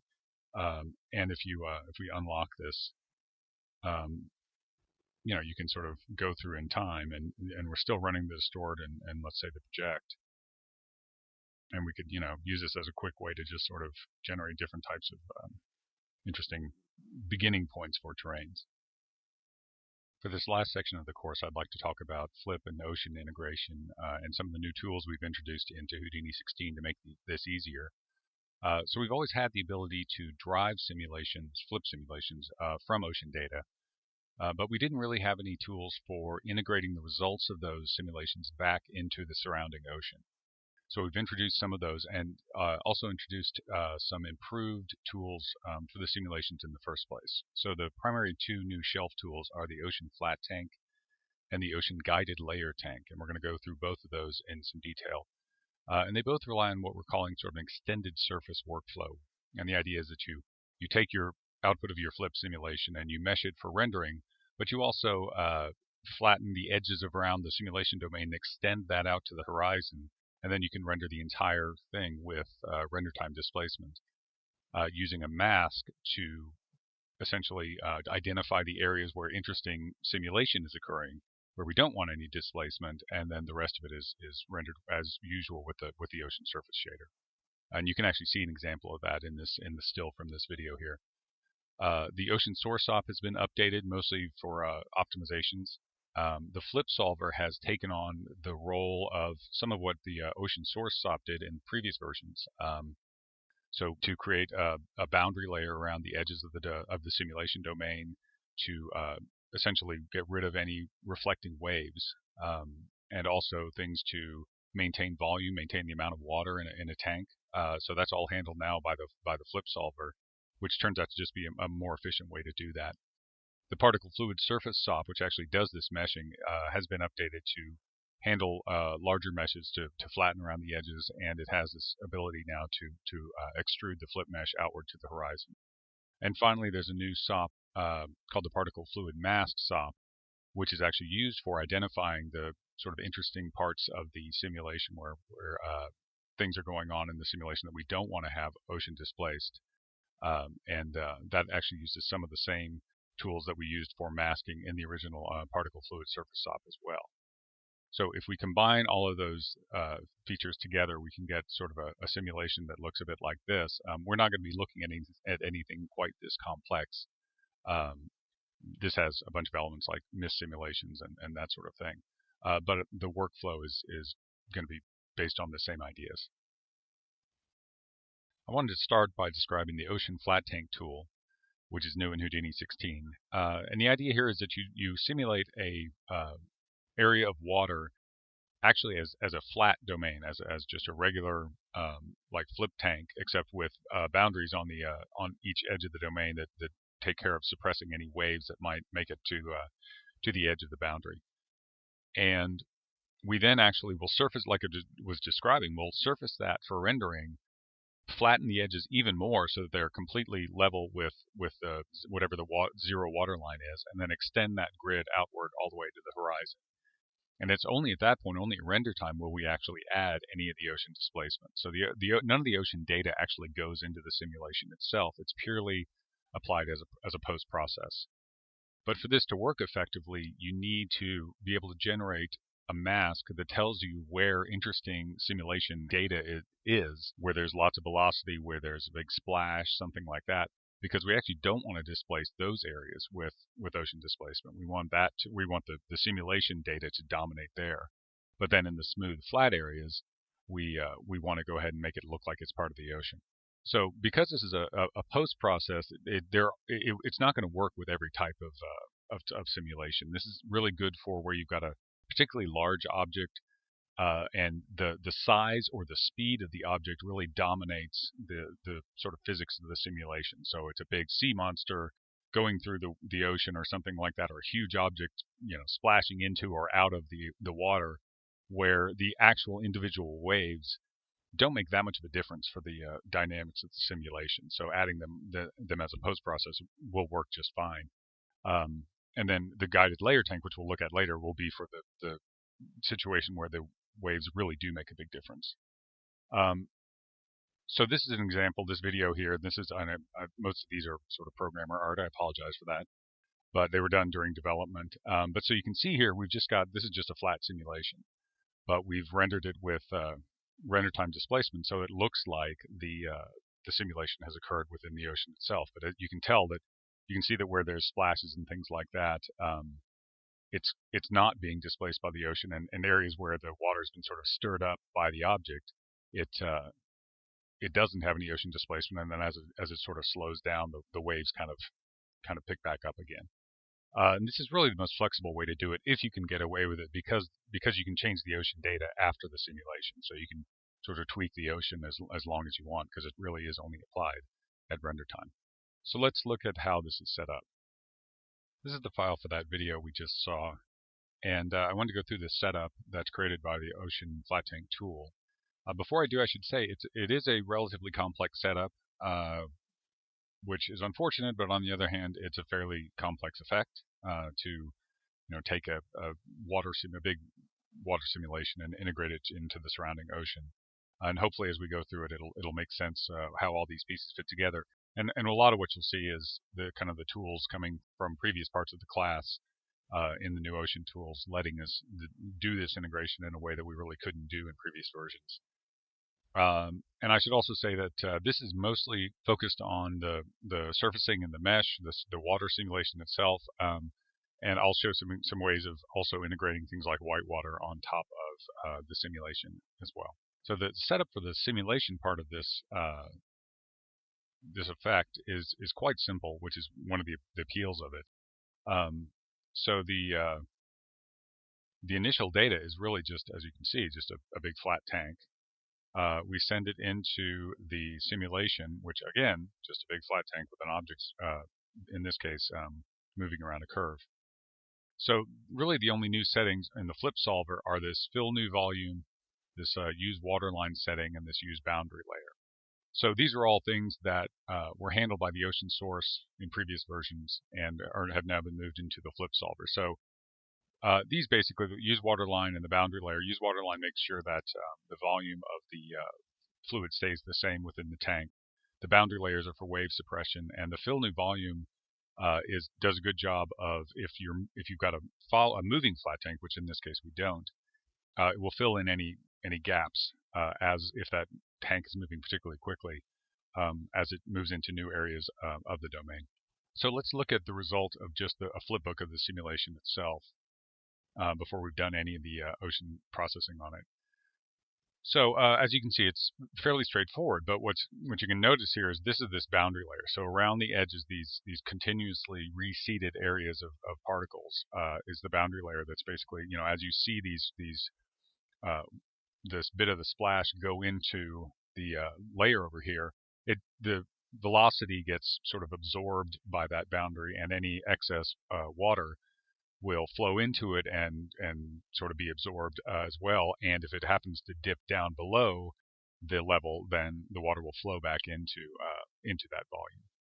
So this is just the way that we make it look like it's part of a larger piece of ocean or piece of water, is by having this small boundary layer. You could actually probably get with this example, you could probably almost get away with not using the boundary layer because it's big enough that the waves barely reach the side, and we are going to flatten the mesh anyway, as I'll show you in a second. But it's a good example to look at to see how this boundary layer works. So if we go back up to the object level, we'll see that there's a couple of new objects here. And so what I've done is everything that has changes from the original shelf tool setup from the Ocean Flat Tank, I've colored yellow, and within the nodes as well. So hopefully that makes it easy to see where I've sort of extended things a little bit. So if we just had executed the tool, we would see this fluid interior, and the fluid was displayed. The extended one, this extended surface setup here, would not be displayed. So this is really the sort of previous to Houdini 16 setup, the fluid and fluid interior. And we've left them here because we're sort of assuming that people have come up with other ways to do this integration, the ocean integration before, or they're using the flat tank without the ocean. So if you want to use the extended surface method that extends it out to the horizon, you need to basically hide that one and show this one, just so that's clear. Just so when you execute the tool, you will need to go show this extended surface object if you want to render it. So let's go into that setup. And like I said, it's a bit complex, but I've relayed it out a little bit. So the idea here is we're going to take our compressed fluid, and let's go through what we're previewing here, what we're looking at. So this is just a high-res preview of the simulation surface. So this is actually the surface SDF that comes out of the flip solver, and we've turned adaptivity all the way off. And the reason for that is just so that we have lots of points to displace when we're previewing the ocean. So this is the compressed fluid surface. So this is fairly quick to look at. This is I should say this simulation was originally about 15 million particles. So not huge, but enough that it's gives us something sort of realistic to work with. So the new SOPs that we're interested in here are these two particle fluid mask and the high frequency mask. And this is the particle fluid mask SOP that has some of the same features. If you've used any of the masking capabilities of the particle fluid surface SOP, it's some of the same values. So if you watch the previous masterclass on flip surfacing that came out for Houdini 15, in that case we were trying to figure out areas of the simulation where the water was sort of smooth and nothing interesting was happening there, because we were going to apply additional filtering. So we felt, safe filtering out any details, because hopefully there wouldn't be any details there. So we could get a really smooth, flat surface. In this case, we're doing sort of the similar thing. We want to figure out which parts of the simulation have no interesting velocity or splashes or anything like that going on, because that's where we want to have the ocean displacement. So the mask that we're creating is going to be sort of similar to the one that we would create to do smoothing of the actual surface itself. So this particle fluid mask is based on some of those same ideas. And there's two masks, and we'll go through why there are two masks in a second. But here we are viewing the primary mask. And so what it does is it basically says where things are going very fast, where there's lots of stuff going on in the fluid, or if it's close to, actually we have collision offset, we should plug that in, so that's the collision object. Anywhere near the collision, we want to suppress the ocean waves. So what we're seeing, this is a suppression mask. So what that means is anywhere is red, we are suppressing the ocean. Anywhere that's purple gets full ocean displacement. So, and this is just a visualizer that is created by the shelf tool. I should say that it doesn't come in with the infrared preset, so I usually go switch to that because I like that preset. So, and what you can see is that we've got both the bounding box applied, and it also has an additional part of the mask says that as we move away from the bounding box and this flattened mesh, and we'll go through the flattening in just a second, we want to transition to full ocean displacement. And so then we're just sampling that mask. So this creates a volume. This output here is a volume. We're sampling that mask onto the mesh here just so we can visualize it. So this is purely for visualization purposes. So let's look at the flattening real quick. So if we look at the surface cache here, so this is the actual mesh that we're going to be rendering. And I've already cast this out to disk. And if you look at it in the sort of larger scheme of things, this is this extended surface workflow that I was talking about. So we've got the simulation here in the middle. Hopefully you can see that. And then we've extended it out to the horizon, so we can basically render this whole grid as one big piece of geometry if we want to. And if we let's turn on our wire shading so we can sort of see what that looks like. So you can see that this actually is one piece of geometry that just extends out, so there's no sort of like T-junctions or anything like that. So it's a seamless piece of geometry all the way to the horizon. You can really make this go as far as you want. So to look at how that works, let's look at some of the new updates to the particle fluid surface. So the main changes to the particle fluid surface SOP have been to improve some of the flattening tools here. So this flattening functionality existed in Houdini 15.5. But there's a couple of new features. So the reason we want to flatten it is we basically want this mesh to integrate with the rest of this big grid here. And so this grid that we're going to render with ocean displacement, we want the mesh to kind of seamlessly, we look at it from the side view, it's completely flat as it gets to the edge of the domain, which basically means we can then render everything out here with ocean. It's all going to merge seamlessly together. So if we turn this off, this flattening off, you'll see that what we get is this mesh sort of comes right up to the edge here, and it's still got some height to it. Not a lot, but it's because of that water level and that boundary stuff in the simulation itself. But we want to get it completely flat. So if we turn that on, what we're doing is actually flattening this geometry here within a certain distance from the edges. And so it actually does a geometric flattening. So it just smashes all the geometry down. It basically converts the mesh to polygons, smashes it all down, and then rebuilds the sign distance function. So rebuilds the VDB internally that it's using for surfacing. And again, if this isn't totally clear, I really recommend watching that previous masterclass on surfacing from 15. So one of the things that this rebuild SDF was in the previous version, this adaptive setting is new, and all this does is it takes the adaptivity into account when it's doing that conversion to polygons, flattening, and then converting back to the VDB internally. Before we would do that, the old setting was the equivalent of full resolution, so we did essentially a non-adaptive conversion to polygons, do the flattening. So this is just less expensive, and the idea is that if you are going to have your final mesh be adaptive anyway, so areas where there's low curvature, you're not going to have that many polygons, we can go ahead and take advantage of that in this initial flattening area. And that can, especially with really large meshes, that can speed things up and use a lot less memory. So the other thing that we can do now is these extrude polygons. This feature is new in 16. And this is what basically takes this flattened mesh, and so if we turn this off, this is all we have. This is what's padded. So this pad bounds here, this is all a volumetric padding. So we are essentially merging this mesh together with a volumetric mesh out here, or I'm sorry, with another VDB to give us this nice flat volumetric VDB area here.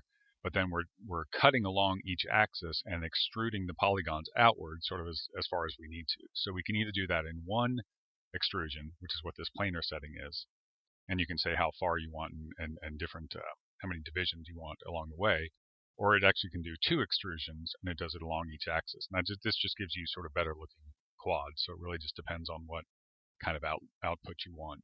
But because it's just a polygonal extrusion, it's fairly cheap. So you can, here we're going to 100 meters, but you can go to 1,000 meters. And it really, it's a cheap enough operation for the most part that you've really got some flexibility in how far out you want to go, and at least go far enough out into the distance that if you then just wanted to place another grid sort of in the back in the distance here, you could do that as well, just for sort of the distance ocean displacement. But in terms of close up where the camera is, you've got this seamless mesh to work with.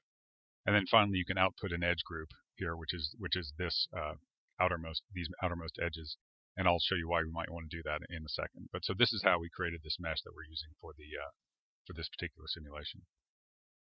So to go back to the particle fluid mask briefly, so we're creating this mask, and we're actually inputting the ocean spectrum. In this case, we've only got one layer, a simple ocean spectrum layer, but it goes into the last input of this SOP and comes out as the second output. So it takes the fluid simulation data and creates the mask, but it's also applying that mask to this spectrum. So it's basically doing a merge of whatever mask is generated here with any existing masks within the incoming spectrum. So if we were doing this in a real pipeline, we might take the incoming spectrum geometry, which might be 3 or 4 layers of masks or whatever, and then run them through these masking operations, and then these would become what we would actually render this with. So we're doing the same workflow of splitting and this is actually set up by the tool, of splitting into the static spectra.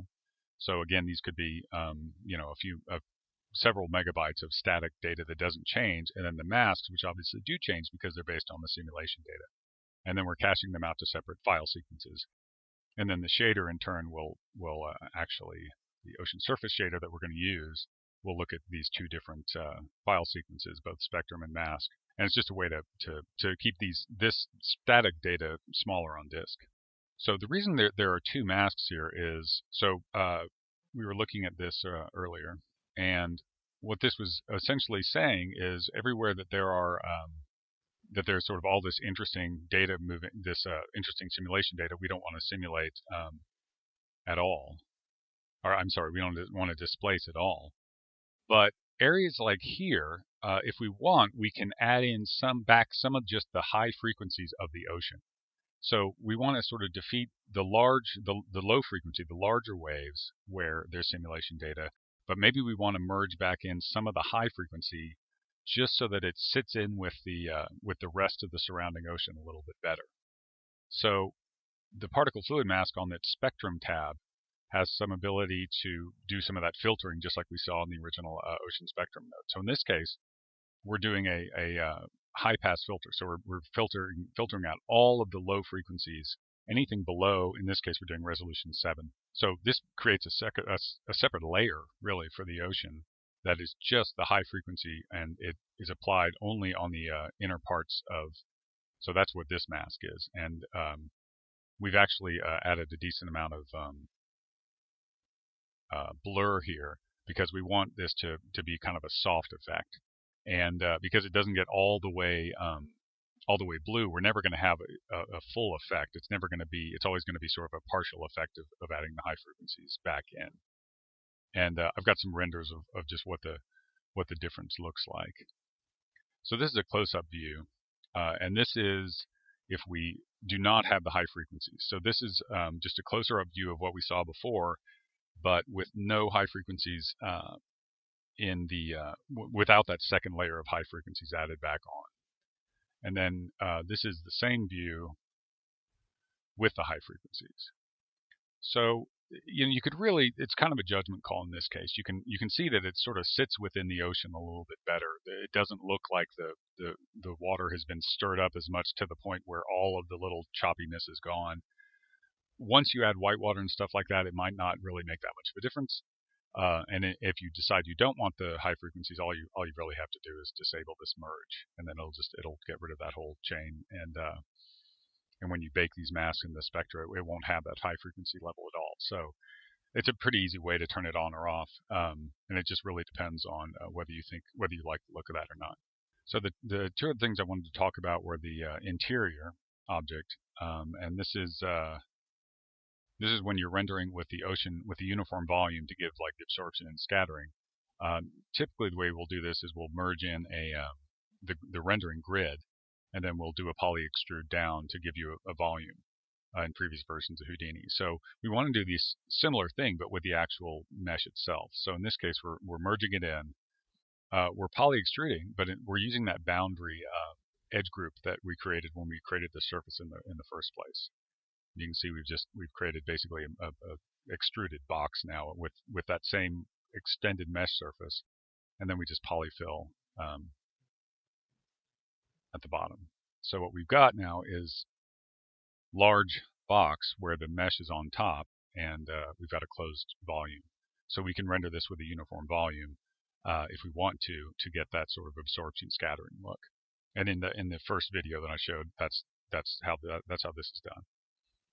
And then finally, to look at whitewater. So, and I should say, whitewater is actually all the ocean tools now.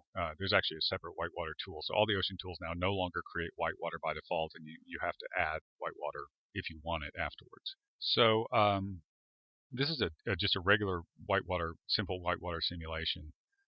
It's simulated flat, just like the flip simulation itself.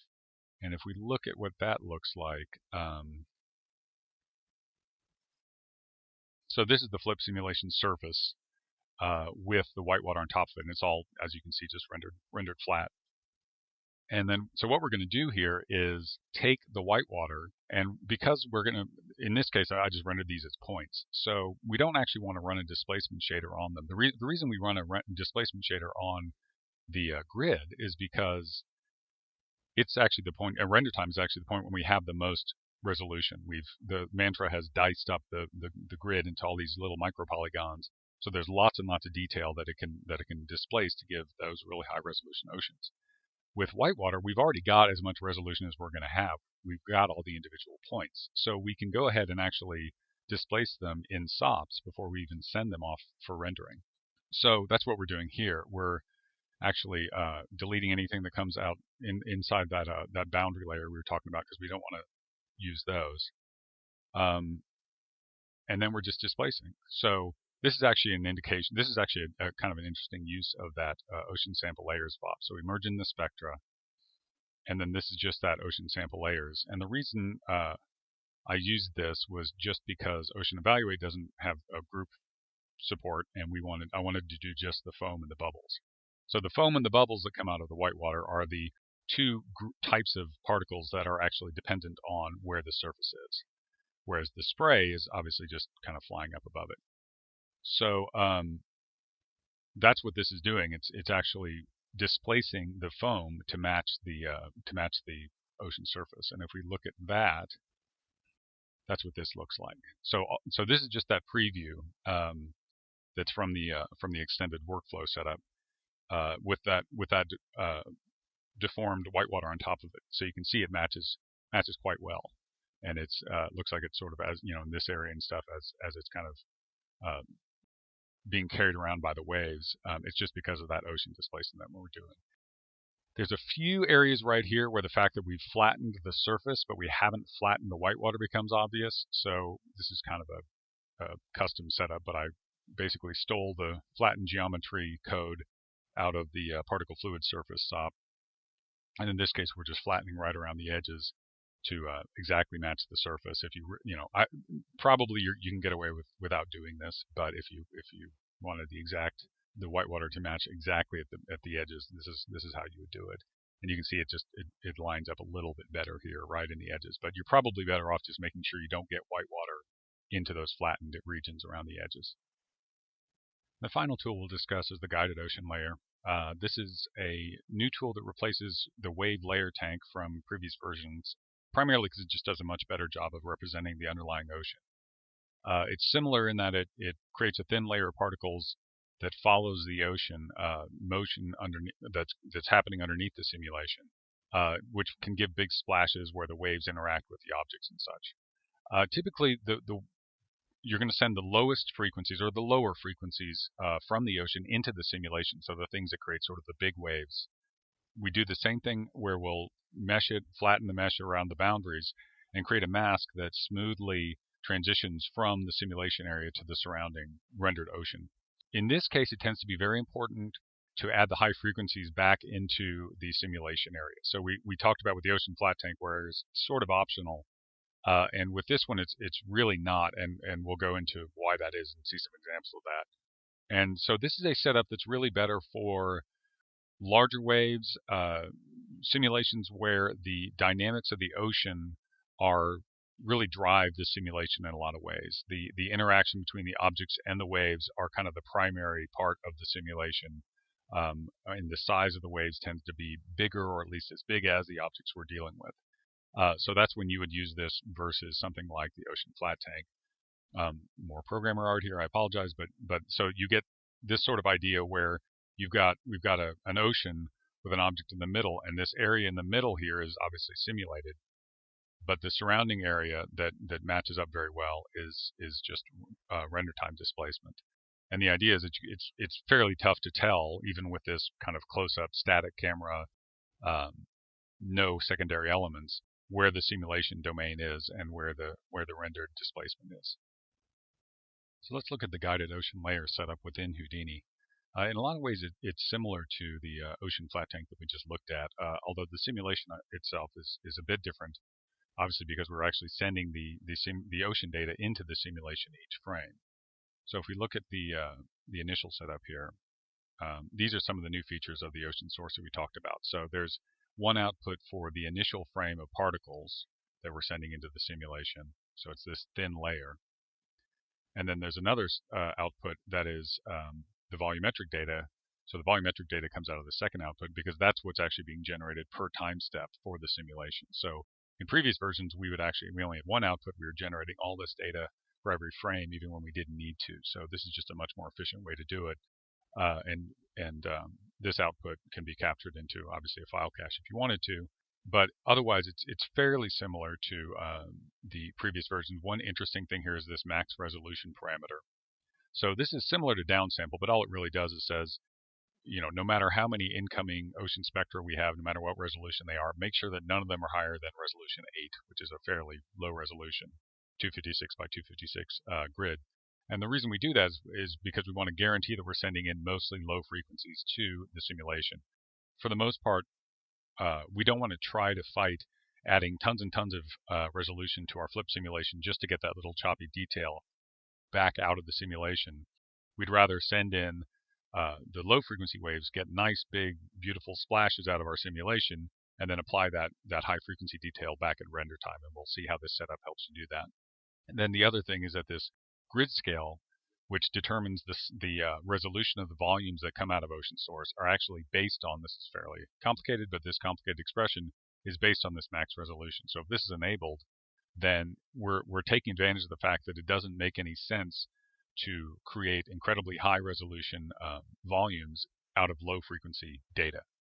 So rather than have this based just on the flip simulation and create these very, very high resolution volumes, even though we don't have high frequency detail in it, we limit that based on this max resolution. So this just altogether, that just makes this a much more efficient way to create data for the simulation in the first place.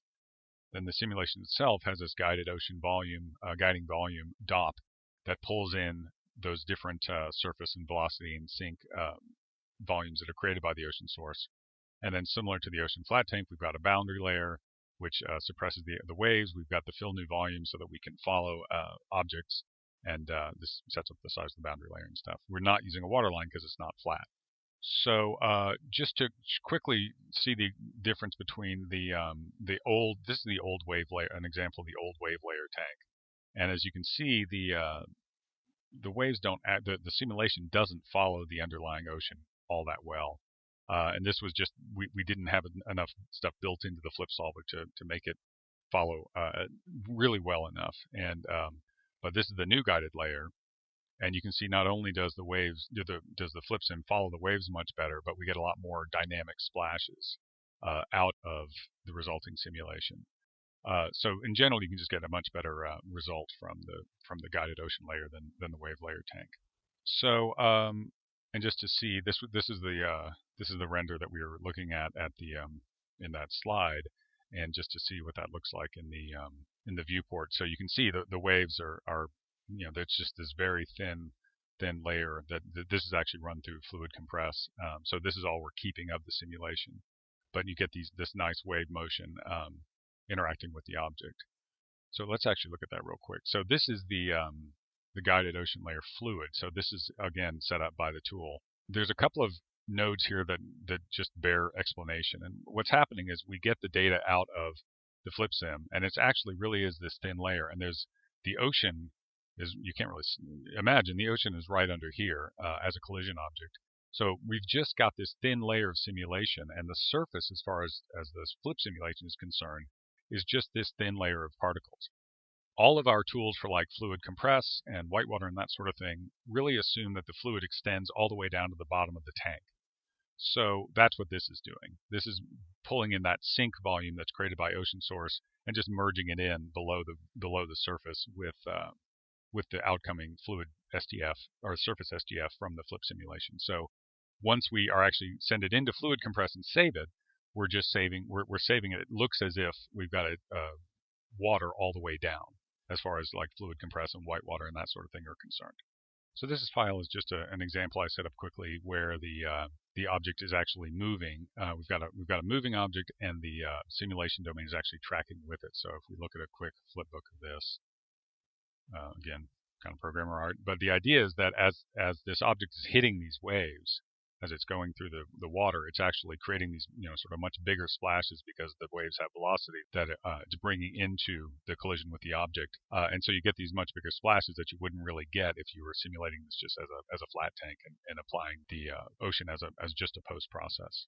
So if we go to the extended ocean setup. So again, we've got this preview. This is just this flattened preview, the same thing as before. And one thing that is slightly different is what we're assuming is that the interior part of this ocean already has all of the simulation, all the ocean data in it. So we've fed the ocean, at least low frequency ocean data, into this simulation. So interior to the simulation, by interior I mean all the sort of non-flattened areas, we're assuming that this already has full ocean data on it. And so we want to create a mask, and that's what this particle fluid mask does. It's set up slightly different from the other one. It just does a bounding box. And this matches up to this fall off shape and distance, matches up to the flattened fall off shape and distance. So as we are flattening the mesh, we are blending in more and more of the ocean displacement. And so let's actually we can look at what that looks like. So rendered, this looks like this. This is actually that previous example, but you can see that there's sort of a circular area where all the low frequency waves are, and then it blends into this fully displaced render around it. The issue here is that you can really tell where the simulation domain is, right? Because these are the low frequency splashes and that sort of thing, but all of the detail of the ocean isn't going to make the round trip through the flip sim back out. So we want to add back in the high frequencies just within this part of the simulation domain, and that's what this looks like. So once we've done that, then it looks much better as in terms of the integration with the surrounding ocean by adding that high frequency back in. So let's look how we do that. So this is a similar setup to the ocean flat tank, except that, well, it really is. But what we're doing is we're using that same bounding box here. And we are, although we're actually inverting it in this case. So we're saying now we want to create a mask that is for only interior to the simulation domain, but then we still want to apply some velocity and vorticity masks as well. So we want to add the high frequency displacement back into this part of the simulation, but we still want our splashes and our really kind of noisy area parts of the simulation to not have displacement. We still want these guys to be dominated just by the simulation data itself.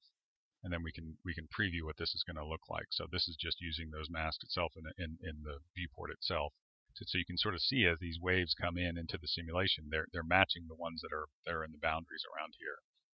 And so let's look at a render of this simple file real quick.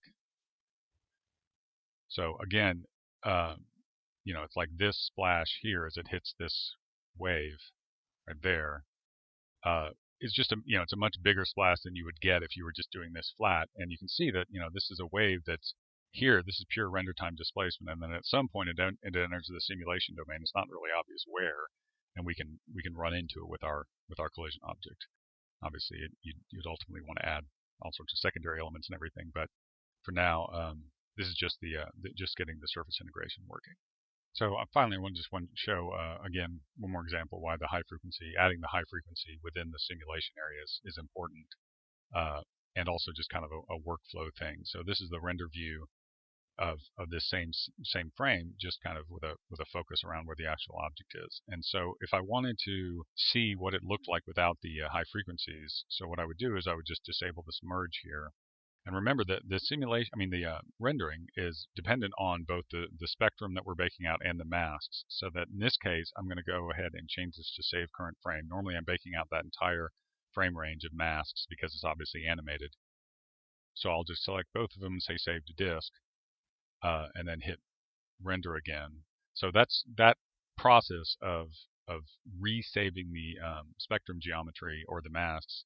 If you tweak these things and then re-rendering is just, it's sort of a function of the fact that the render really is based on these pieces of geometry. So if you change them, you need to resave and restart the render because the displacements are going to be different. So as we can see, we've got now this area, and if we go back and forth just in terms of the integration, so this is without any of the high frequencies, and it just becomes pretty obvious where the simulation domain is. Whereas if you've got the high frequencies, then it really blends in pretty well. So that's the last I have for this class. Thank you very much for listening.